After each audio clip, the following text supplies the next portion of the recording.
What's up guys, how you doing? Welcome to another video. So today we're talking all about the Canon R6. That's right, for once I'm not filming my video on the R6 because I've got it right here, but I am filming my video on the Canon 7D Mark II, so we're still good to go. We're still good to talk all about the Canon R6 today. So I've been using the Canon R6 for all of my professional photography for 6 months, and I talked a lot about the R6 when I first got it. We did videos about how to set it up, how I had it set up for shooting sports, what I liked about it, this versus 1DX, we did different tests, all sorts. So I thought it was about time that I updated you guys. Now that I've been using it in the real world for 6 months, what do I think of it? I'm going to go through today, I'm going to share with you guys what I think is good about it, what I think is meh about it, and what I think is not so good about it. And we've got a few things in all of those categories, so hopefully you'll find this one interesting. Before I get into the detail, I'm going to ask you guys to do 2 things for me. Number 1, please do hit the like button on the video.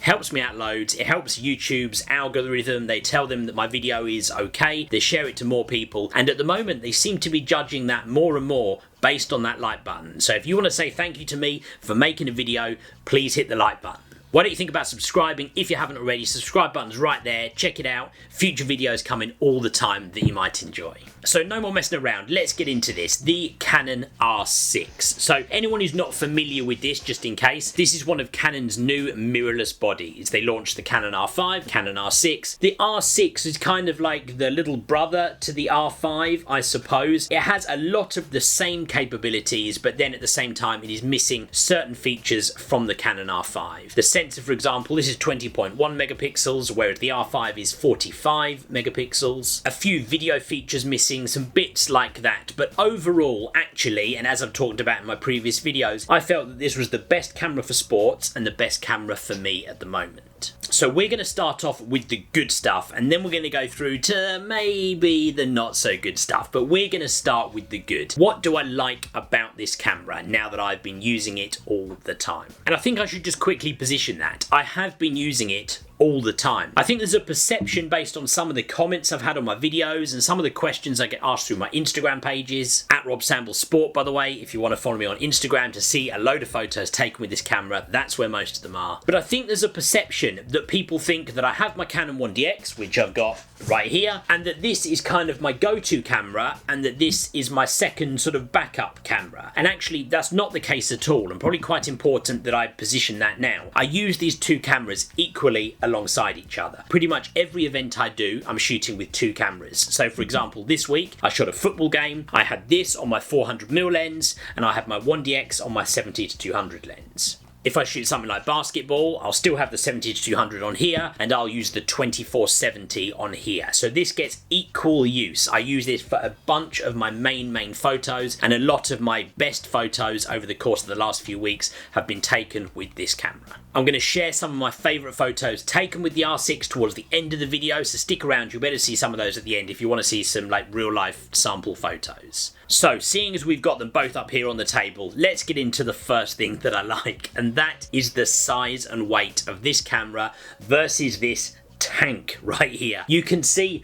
the difference, right? It is a monstrous difference in size. It is huge. I know some of you guys are probably saying, yeah, but there's no battery grip on the R6, and we're going to talk about that later. But overall, just in size and weight, it is so nice to hold. It's small, it's compact. Ergonomically, it really pleases me, the way you can hold it, operate the buttons. I don't feel like anything is too small. It's kind of just that right balance between small, but not too small. So it just works really well, and I do really enjoy that, especially when I'm doing something like basketball, where maybe I'm carrying the cameras around a lot. It's really made a difference for me and something that I'm really enjoying. Okay, so next up, what do I think is good? That is the autofocus. I've been finding the autofocus incredible with this camera. I would say the autofocus is better than my 1DX. Now, it's marginal. The 1DX does not have bad autofocus. I think sometimes people will read in too much when you say, oh, it's better. It doesn't mean that's bad. It just means this is probably a bit better than that one. Couple of different bits. A lot of people talk about the facial recognition autofocus with this camera. I do use that a lot, but I don't use it for all of my sports sports. So some of my fast moving sports, my football, my basketball, I will use the single point focus set to the center point because I find that keeps up a bit better with the fast movement of the action than the face detections does, especially when I'm shooting into crowds of lots of different players. That said, as soon as we've slowed down, so maybe when I'm photographing warm-ups or perhaps I'm photographing the manager on the sideline, anything like that, I quickly flick it into the facial recognition autofocus, which is easy to do through the quick menu. It's like 2 buttons, and then I use that one for that because I really do love it. It's really accurate and really locks on that face so well. I made a separate video about the facial detection on the autofocus. I'll link that right here if you want to go check that one out. Pause this, watch that, come back to this, whatever you guys want to do. But I find the autofocus incredible. It's also really good for video, and of course video is quite a key thing for me now because like now I make a lot of videos and that does make a big difference. I use the facial recognition autofocus pretty much entirely for my videos and I find it does really well. Seeing as we touched on video, let's move into the next thing that I love about this camera, and that is the flip out LCD screen. Now, of course, when it comes to video, this is a really key thing because you can see yourself on the video. That makes a big difference, but it's not just for that. I found it really good for my photography as well. So let's say, for example, I'm shooting something down low. I can set that screen out sideways and I can see what I'm shooting really well. Same goes if I want to shoot up high. I can lift it up and I can see the screen, and I find that makes such a big difference. I don't know why more cameras don't have flip out screens now. It'll be interesting to see if the Canon R1 has a flip out screen when that's announced, because that would kind of be the first camera in line with the 1DX bodies that has the flip out screen, so that'd be interesting to see. But I love the flip out screen. It helps me loads and loads. One of my favourite things about the camera. Okay, sticking with the stuff I like, the ISO performance or the low light performance on this camera is so good. I just don't have to worry. If I'm shooting indoor sports, I can set this to 8,000, 10,000, 12,800, wherever I need it to be, and it's going to be fine. You can look at the images afterwards, there's hardly any noise there, nothing to worry about at all. I really trust the auto ISO when I'm shooting football. Sometimes with the other cameras, you don't want it to go too high, so you're a bit nervous. With this, I can stick it in auto ISO, 10,000, whatever, the images come out fine. Really love it. Makes my job easier. I love the low light performance of the Canon R6. Okay, sticking with the stuff that I like. It is the electronic viewfinder. Now, I briefly had an EOS R before the R6, as you guys might know if you follow the channel. That was my first experience ever of using an electronic viewfinder, and I really do like it. The biggest thing that I've noticed now is I'm looking through the electronic viewfinder of the R6, and of course I'm seeing an exposed picture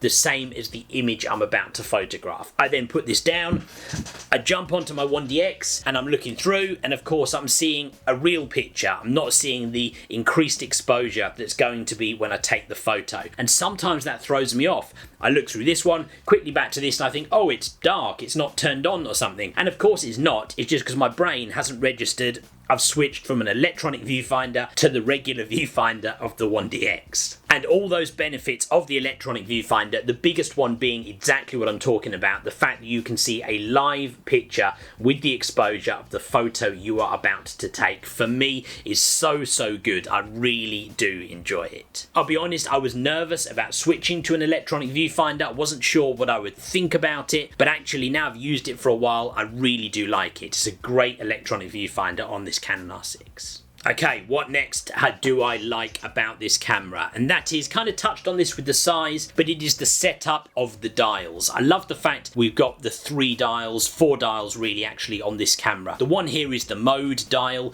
People complain that it doesn't have the screen like the EOS R did and the R5 does, but actually I'm totally cool with that. I've been used to that on so many of my cameras that I don't even register that. What I do love is the fact that I've got 1, 2, 3 dials all ready to go. I have them set up to shutter speed, aperture and ISO, so I can control all 3 of those main 3 variables really easily without even taking my eye away from the camera. Really like that. I find the setup of the buttons to be very natural. I've customized it quite a bit. I use the rate button for the lock button, for example, for my sports photos. All nice and easy to use. I really do like the button layout on this camera.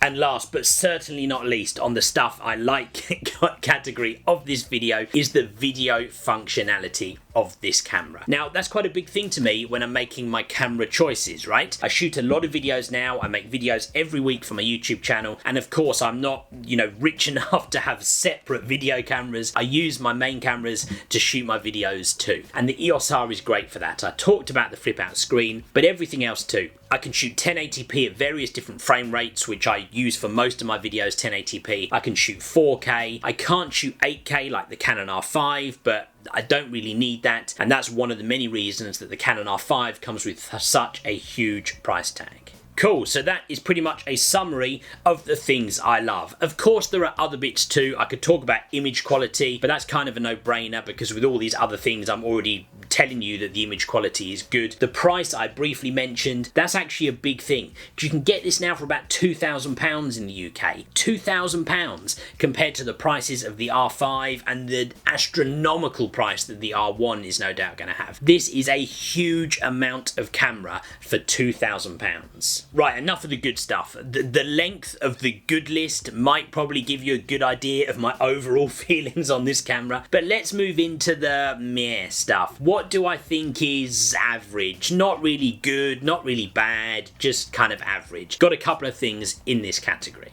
And number one in this category is the build quality. A lot of people who are used to the Canon 1DX, when they first pick up this camera, they will think, oh, it doesn't really feel like, as solid. It doesn't have that kind of tank feeling that you get with the 1DX. You feel like you could drop this right here on the floor and it would be totally fine. I wouldn't recommend that. It might not be fine, so don't do it. But it has that real solid feeling that the Canon R6 does not have. Now, the reason I put this in the kind of average category as opposed to the bad category is because it's still pretty decent. It's solid, it's well made. There's nothing on here that feels like flimsy or plasticky. I'm happy with the build, but it doesn't give you that same level of confidence that you get with the 1DX and you feel like, oh yeah, this is a solid built camera. That would be nice to see. Maybe the R1 will have that kind of feeling. We'll see when that comes out. In a similar category is the weatherproofing of this camera. It is listed as kind of water resistant, and if it was out there in a quick rain shower,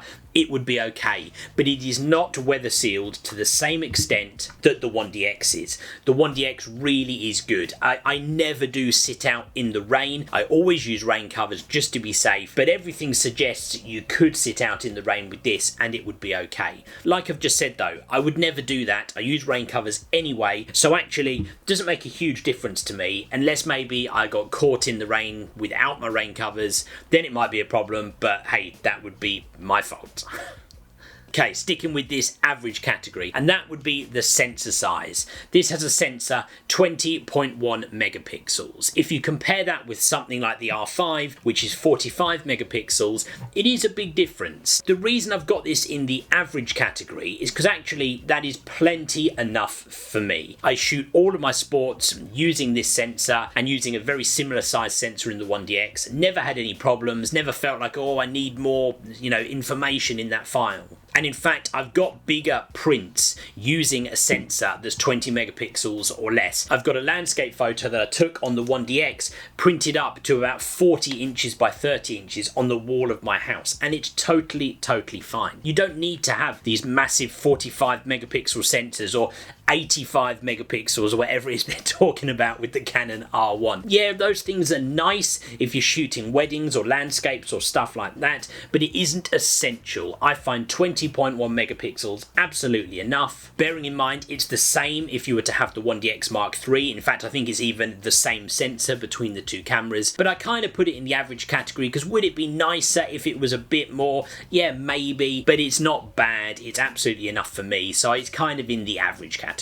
So look, I'm not going to be a Canon R6 fanboy. There are some things that I don't like about this camera, and I will share those with you now. Number one, we kind of touched in the average category on some build quality stuff, and of course in the good category I talked about the size. But one of the bad things is that if you want to get the battery grip for this camera, you have to shell out another £400. That's like another 25% of the total camera, again, just to put the battery grip on it. Now, right now, there aren't any third-party companies making battery grips for this camera. I've used third-party grips before. I had a Neewer third-party grip on my 7D Mark II, for example, and I found that fine, so I would consider that, but I probably will be getting the Canon battery grip for this camera, and that's a huge amount of money. That frustrates me. I'm not sure why it's that much. If you look at the battery grip for the EOS R, for example, I think that was about £190. So why the battery grip is £400? Canon, that seems a bit strong. Now, you don't always need the battery grip, but for some things like basketball, I shoot a lot of portrait and I'm getting tired of holding the camera up here like this. I would like to have that battery grip. So I don't like that. You've got to spend an extra 25% money again to get the battery grip for the camera. Okay, next thing I don't like about the R6, and that is the fact that the screen is always on. So you guys who aren't familiar, the screen on the back of this camera, it has the image, like a live view picture, always on the camera. And when you look through the viewfinder, it disappears from the screen and it goes to the eyepiece. So if I just put the menu on the screen so you guys can see what we're talking about here, when your eye goes to the eyepiece and that sensor there gets covered, you can see it disappears from the screen and it goes into the eyepiece. When you come away from the camera, it appears on the screen again. Now that means that the entire time when you're not using this camera, you've got it sat next to your side, you're holding it away from your body for a minute, seeing what's going on, you've got the live view on the back of this camera the entire time. Now I've looked into it, there doesn't seem to be a way to stop that happening or turn it off, so I do find that frustrating. And there's also the extra strain on the battery life that has. Now the battery life's pretty good, but it makes a difference of course, so I do find that frustrating that there isn't some kind of setting or something that I could use to change that or turn it off. So, moving into the next thing that I don't like. Now, I just mentioned the eyepiece. One of the things I don't like about this camera is that the eyepiece is fixed. That does not come off. It is built in as part of the camera. Maybe not a massive issue, but where I do find that causes me problems is when I'm using my rain cover. The way my rain cover works, and I've been using it with my 1DX, is that you clip off the eyepiece, like so, you put your rain cover over, and then this thing clips back on the outside to hold it in place. Now, it might seem like something petty, but that has affected my workflow a couple of times. The fact I can't do that with this camera. It means I have to try to wedge it through the hole, then it keeps coming off, and when I go to my camera quickly, the rain cover's covering it, and I've got to line up the hole again to be ready to shoot.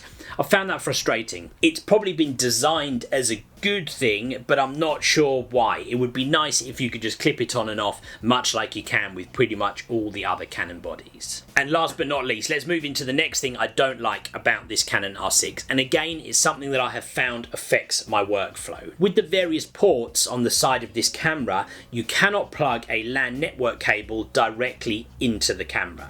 Now, some of you guys might not be familiar with this, but if you're using something like the 1DX, you can plug the LAN network cable directly into the camera. Now that's great if you want to send images directly from the camera using an FTP server, if you want to send them directly to your laptop real quick, that's a really good thing to have. So it's a shame you can't do that with the R6. I'm assuming you probably will be able to do that with the R1, but that said, you have got Wi-Fi and stuff like that you can use in here to be able to get images directly from this to your laptop. It's just not as quick as having that cable directly connected. You can still shoot tethered and stuff like that. Don't get me wrong, I'm not saying that, but the fact you can't plug a LAN network cable directly to this camera, it does affect the workflow. So it would be cool if you could do that. Like I said, you probably will be able to do that with the Canon R1.